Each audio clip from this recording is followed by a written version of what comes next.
2012, I was working at a fairly prestigious Wall Street firm just outside of Manhattan. But the important thing for you to know about that is that I never actually intended on getting that job. Graduation had been looming and I needed a job badly. But after submitting my first round application, I found out I had been waitlisted. Surprisingly, I got a call from the organizer the night before interviews telling me that somebody had gotten sick and I was being pulled up from the bench onto the playing field that was interview day. Safe to say I was the only college senior thankful for the swine flu that year. 8 interviews later. No, they were not messing around. 8 interviews later, I had somehow managed to convince a group of fairly intelligent human beings that my degree in behavioral psychology, my summer spent selling kitchen knives door to door, and my senior thesis on premature infant development would all combine to make me the next great financial analyst. Y'all, your guess is as good as mine. Fast forward 2.5 years, and I still felt like a fraud at that job. My only solace was a friend I had made who was an analyst a year younger than me at the time. I guess he's a year younger than me all the time. But anyway, you get the idea. So our special bond was predicated on this one singular idea: how much we hated our jobs. Perhaps some of you know this bond. One day when we were taking a break from our cocoon of computer screens, we decided to go out onto the terrace that overlooked a small creek that ran alongside our building. There was also a bridge that ran over the creek and provided passage from the roads on either side. And that day they were doing some construction on the bridge. I noticed it casually and I nudged my friend and said, "What do you think's going on down there?" And he took a look and then he did a double take. And his eyes lit up, his chest swelled, he started to smile. I barely got the question out of my mouth before he launched into this diatribe about engineering. "Okay, Tracy, I studied engineering in college, and here's the deal. Bridges are made of cement, and cement condenses in the wintertime, so if they don't extend the bridge, it'll crack and fall in the middle. So somebody gets on the top, and somebody gets on the bottom, and they measure down to the inch. Down to the inch, to the degree, and if they get it wrong even by a little bit, well, you can just guess what happens." I lost him. In that brief moment, I was no longer talking to my friend, or at least the friend that I knew. He had transformed into this light that was blazing right before my eyes. I worked with this man every day, 12 hours a day, for an entire year, and he became something I had never seen before.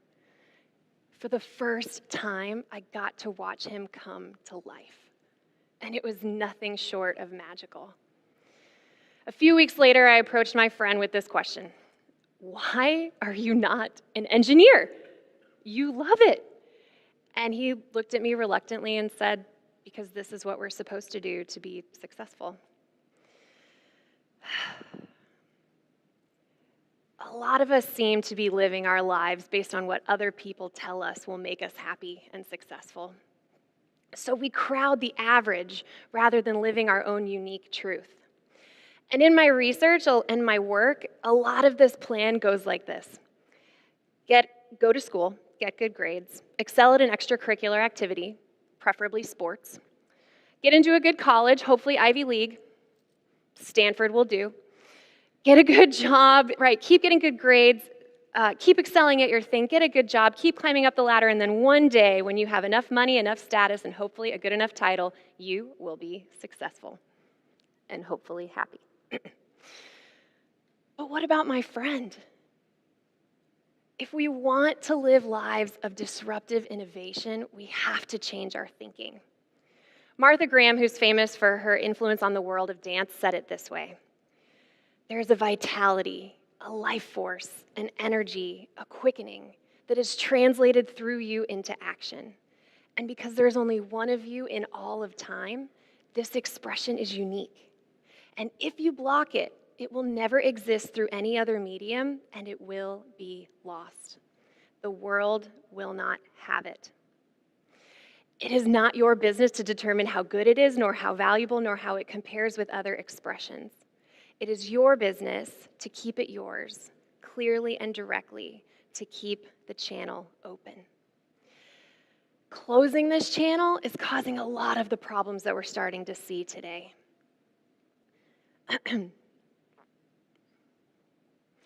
According to a recent Gallup study, 69% of working Americans are either unengaged or are actively disengaged with their work. For those of you keeping score at home, that means we're either asleep at the wheel or we downright hate our jobs. And worst of all, in the same study, they found that millennials are the most disengaged generation of all of them. And while this might not seem like a big deal right now because we are the youngest working generation, statistics show that as of 2015, we are also the largest. So if our disengagement is not a problem for the world now, it will be very, very soon. But it doesn't have to be this way.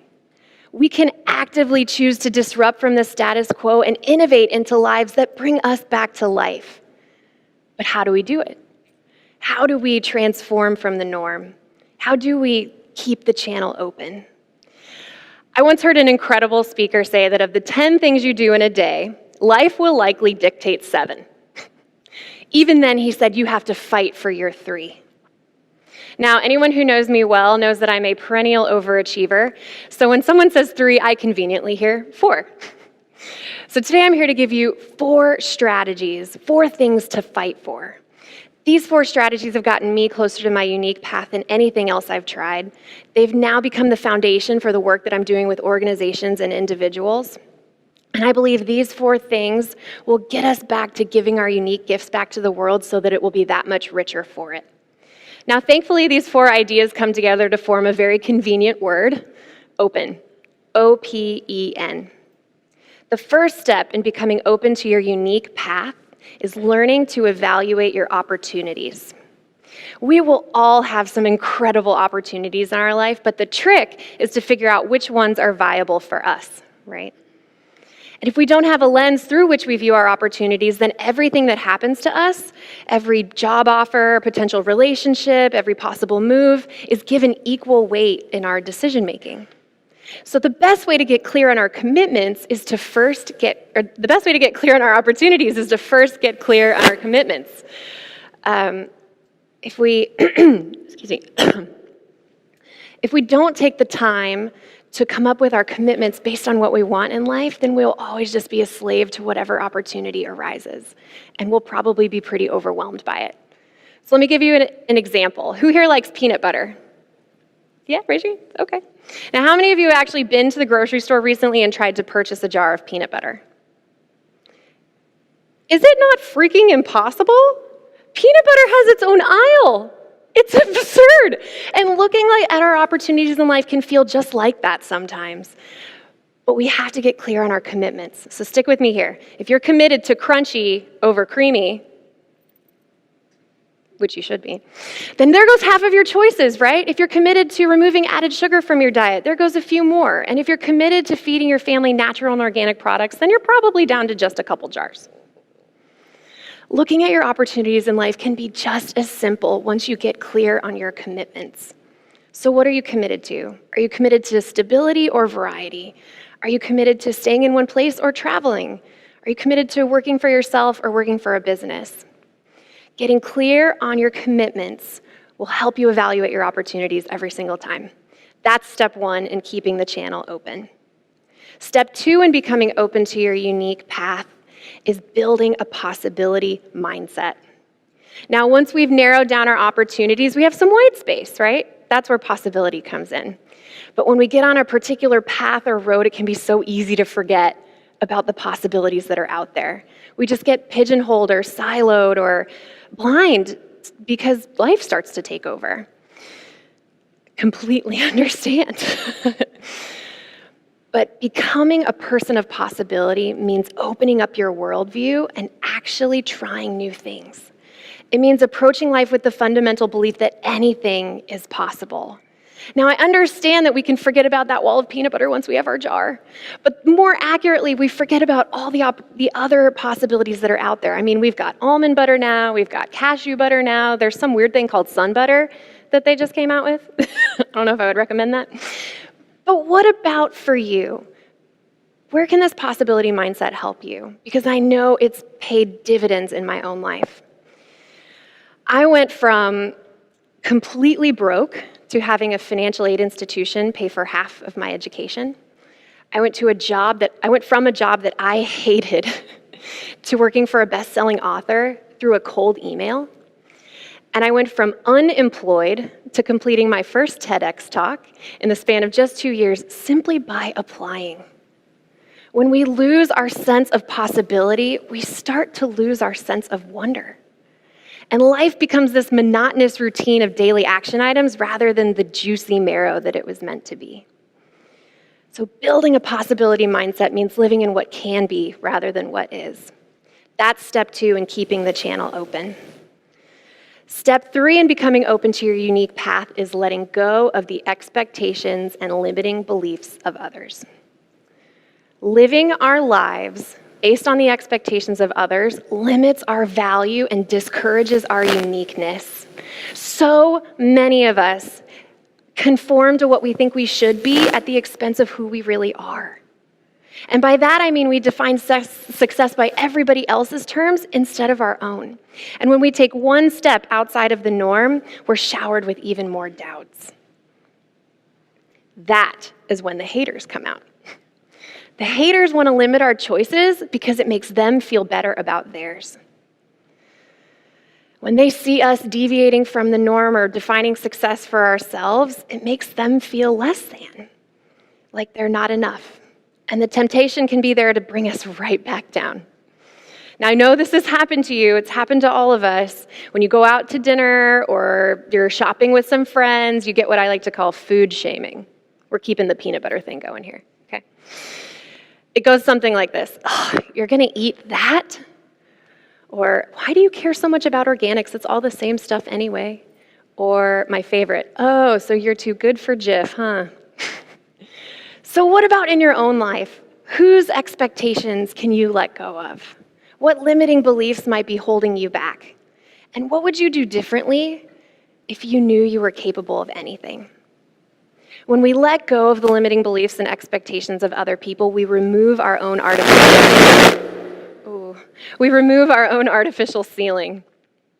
And we're freed to finally chase something that's authentic to who we really are. That's step 3 in keeping the channel open. Now, I bet this is a lot to take in. I've asked you to scrutinize all of the opportunities in your life, to look at possibilities you can't even see yet, and to do all of this without caring about what other people think. And I seem to have some weird obsession with peanut butter, so I get it. And the truth is, I would be a little crazy if it weren't for step 4 in this process. Step 4 in becoming open to your unique path is finding the nerve to choose courage over your fear. Franklin Delano Roosevelt is famous for having said, courage is not the absence of fear, but rather the assessment that something else is more important than fear. So what's more important than fear? I know for me, it's regrets. In the study of psychology, there are only 2 types of regrets. Sins of commission, which are regrets for things you've done wrong, and sins of omission, which are regrets for things that you never did at all. Sins of commission, according to the research, are painful, but they have a resolution. Sins of omission are painful, but they lack a clear resolution. So while our mind searches for one, we're haunted with the what ifs and the maybes and the coulda, woulda, shouldas that can stay with us for a lifetime. I'll admit it. For the first few years of my career, I was playing someone else's game. I was scared. I was afraid to deviate from the norm because I had no idea what would happen. But when I really thought about it, the only thing more terrifying than the unknown was the idea of getting to the end of my life and realizing that I had never even tried, that I had never let myself come alive. And I knew that would stick with me forever. So what is it for you, right? You know what I say? If you like Jif, go for it. If you're digging honey cashew butter, get down with your bad self. If you like raw, crunchy almond butter, then you and I are about to become better friends. What is it for you, though, in all seriousness? What is more important than fear? Is it authenticity? Is it vulnerability? Is it simply taking action? When you decide what's more important than fear for you, it will give you the nerve to choose courage over it every single time. That's the 4th step in keeping the channel open. The mindset that success is a one-size-fits-all endeavor is serving no one. And it's leading to a generation of disengaged workers that aren't being of service either. So many of us are playing someone else's game. We've concluded that the only jobs worth having are the ones that everyone else seems to want. And we've reasoned that we can't possibly come alive in our career because it's work. We have to be bankers, not engineers. But if you believe that there is a purpose and a value to your uniqueness, then it stands to reason that we can use that in our work. We can keep the channel open in order to make our impact.